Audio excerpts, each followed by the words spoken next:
Mrs. Wizard, I just bought a new truck, and it's electric. Oh, no, you did not. And it's hauling a Cummins diesel. How ironic. Yes. Let's find out about this really sweet, brand new Chevy it has an E, Silverado. Let's get started.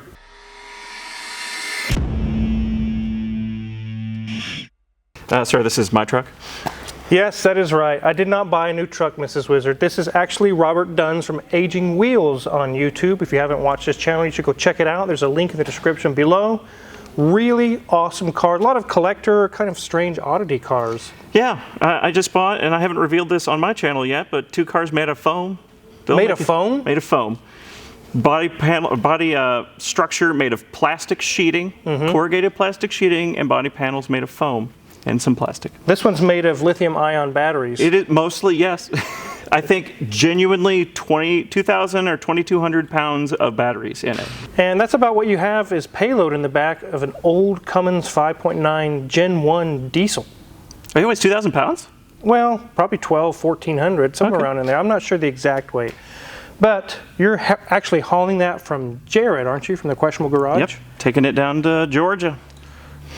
Going down to Georgia. All right. It feels like a suitable first load for me to take in my new electric truck. It's a diesel engine. Well, I knew something was strange when this pulled up. You're ready to pick up the engine, and I heard the whirring noise of like a Tesla or something. And thank God it's not a Tesla. Yeah, I'd have to stop and charge twice as much. That and the resale value would be down here somewhere on the floor. Yeah. I did buy this new. I got a huge discount of it because they're having trouble selling it. So we'll see how that turns out when I go to sell it this year. Because I only plan to keep it a year. I'm just kind of evaluating it, testing it out and everything. Most people aren't looking for the basic work truck spec, which is what this is. Well, we're going to take a quick look around your truck, let the guys watching check it out, and we'll also get a quick peek at that awesome engine in the back. Yes, all 160 horsepower of it. Yes. Here's the front of this Silverado. Sure, we can call it that. I guess. And as you can see, it has no grill. Oh, let's check out the under the hood, guys. Now this is the work truck spec. It's the 4WT, which is the bigger battery option. So this is manually operated. I have to, it's not powered. It's not powered. But that's too bad. Look at all the space in here. Tons of space. It's still strange. I know it's an EV, but it just feels so strange to open the hood of a vehicle and there's suitcases. And it's so handy for trips. I just threw all of my stuff in here and the cab's basically vacant. It's great. And a lot of people don't know about the frunk, so it feels more secure to put stuff in here. Right. Yeah, from a distance, you don't really pay attention or focus. It just looks like maybe an Avalanche or a newer Chevy truck. So yeah. This is the only one I've seen on the whole trip here, and no one pays attention to it. Since it doesn't have the power option, I'll have to... It does have soft close. There we go. All right. All right, as we go around to the side, we can see that you didn't get the baller wheels. Yeah, these are only 18-inch wheels, which will make tire replacement a lot easier. The only other option available for wheel size right now is 24-inch on the RST. 24s, yes. 24s or 18s. Those are your 2 options. We can see right here that it has 8 lugs, like a 1-ton. And that's not for payload capacity. That's because of why? It weighs 9,000 pounds. To carry its own weight. Yeah, I love that about this. 9,000 pounds. Most trucks weigh about 5 or 6. I think we've mentioned it yet, but the range is 450 miles. 450 miles range. Because of that battery. Because of that huge battery. And it charges incredibly quickly, 350 kilowatts, supposedly up to 370 kilowatts if you can find a suitable charger. So it's like 30 minutes, 10 to 80%. Wow. That's actually pretty cool. Yeah. Let's take a look at what looks like a gas cap or a gas door. What's behind there? It's a big gas door. This is your CCS port. So your AC charging does up to 80 amps, and then CCS, like I said, 350 kilowatts. So that when you want to charge real fast with the real power, it's these 2 at the bottom. Okay. Pretty cool, man. The charge flap is a little hilariously big. It is. It's kind of oversized. So one thing I don't like about it so far, pulling a trailer, this charge port is in a stupid place. Because to charge at a supercharger, I have to block 5 stalls to pull up alongside of these. Oh, wow, yeah, I can unless see I want to that. unhook my trailer. So it definitely has the Avalanche look to it. And you mentioned with this one, you would have had to get an upgraded model to get the collapsible mid-gate. Is that what it's called? Or? Yes, it's an option with the LT trim and it's standard with the RST trim, and that would have added like 30 grand to the price. 30 grand. Let's take a look at this antiquated piece of technology in the back of the truck.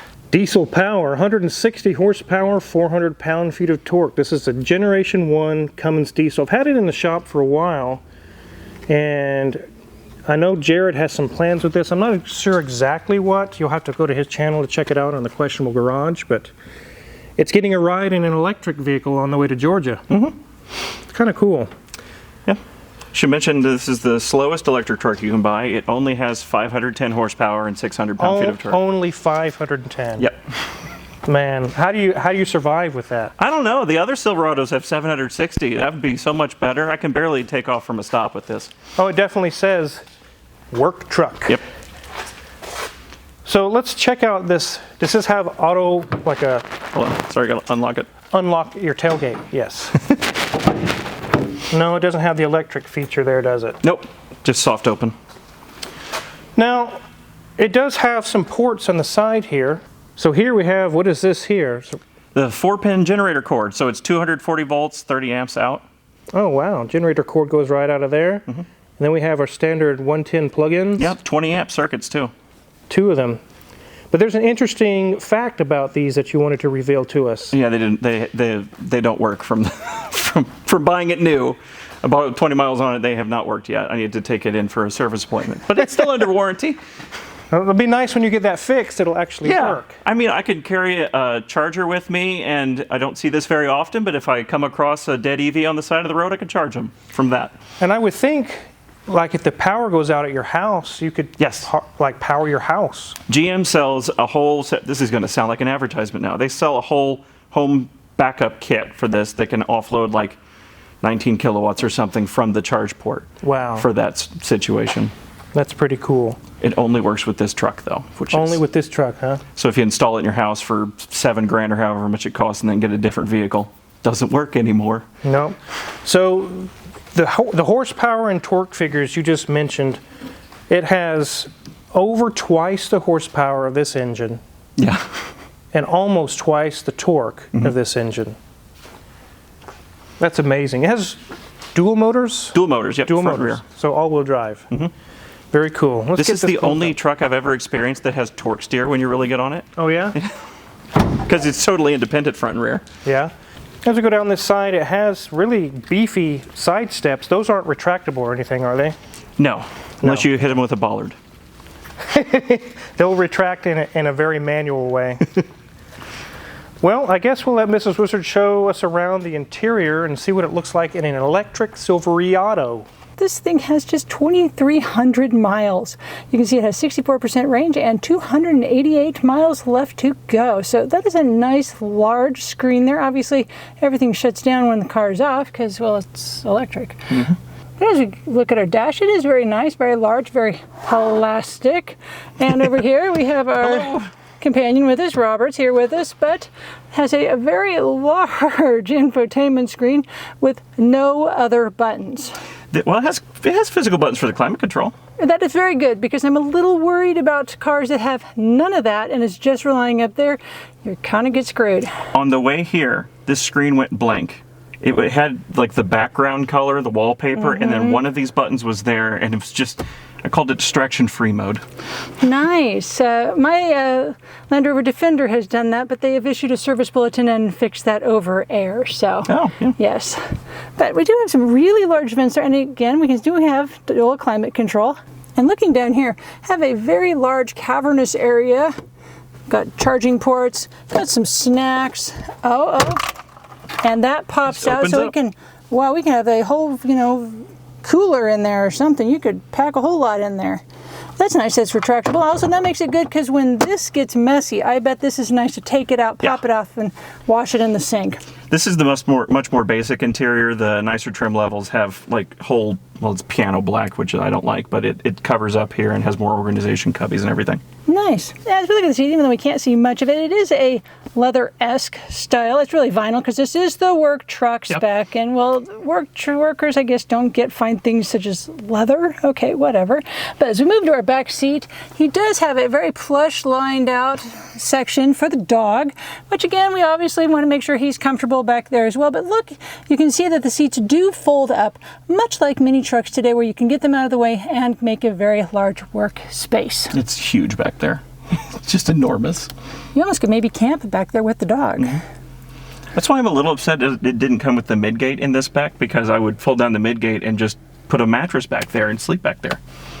It would be wonderful. Yeah. Ah, the window sticker. The sticker price. I did not pay this. $80,000. Nice. Just... it doesn't make any sense to sell a basic work truck spec vehicle with this price tag, which is probably why they had such a hard time selling this. I hope they'll sell the nicer trims a little better, because they're not much more expensive at all. You get a lot more features, and this is still the same usable truck. It's got the same battery and physical motors and everything. But ridiculous sticker price.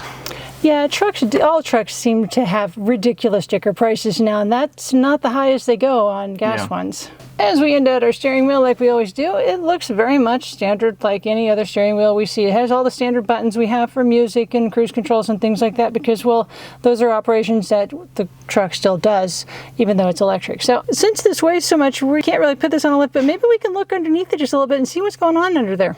So before we look underneath, I found this actually in the door when Mrs. Wizard was getting out. Was this like an adapter? Yeah, it's the NACS adapter for use with superchargers or other NACS chargers. So this is the CCSN that plugs into the truck, and then the supercharger handle goes in here. Okay. So this can charge at most Tesla superchargers. Is the voltages all the same, or how does all that work between this and a Tesla? So this is an 800-volt battery when it's charging. It has the batteries in 2 layers, and in normal operational mode, those layers are wired in parallel.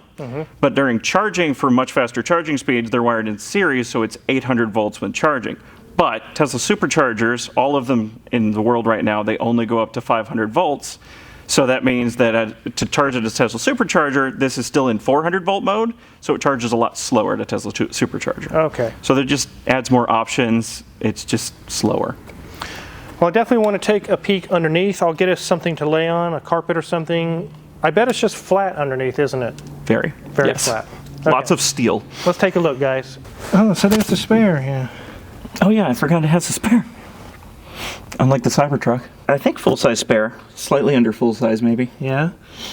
A lot of newer vehicles today have like a can of Fix-A-Flat or something with it. So there's the tire, and I can see definitely some steel going on, Robert. Yeah, it's got a steel frame, like a real truck. A real truck frame. If you look forward way ahead underneath the truck, I don't see any drive shaft, no transmission, nothing. It's just a big, flat abyss. I can see some orange high-voltage cabling over here. Yeah, it's almost interesting. You don't want to play with that too much. Nonsense. I lick it.